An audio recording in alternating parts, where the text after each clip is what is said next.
Aperture. Now we're going to be looking at how to make a flat composition.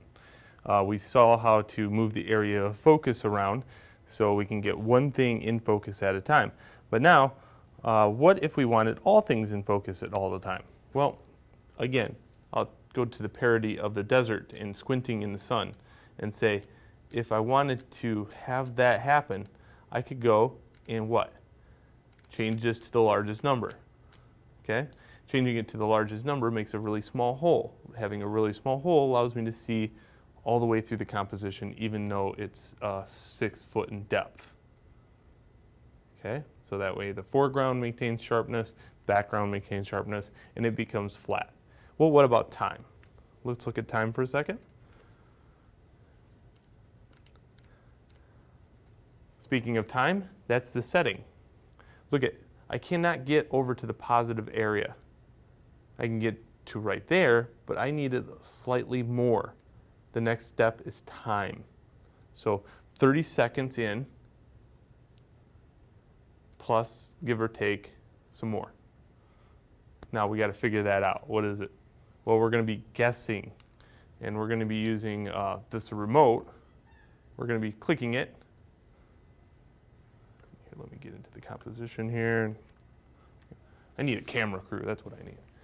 Okay, so click, wait 30 seconds, open it up, and we'll have a well laid out plan as far as our composition being all there. Now, let's aim the composition at it, or aim the camera at the composition. It'd be kind of hard to swing all the bottles into position. And then we're going to take this shot. Okay. Camera is open. Button was pushed. I'm waiting 30 to 40 seconds, give or take. La la la da da da.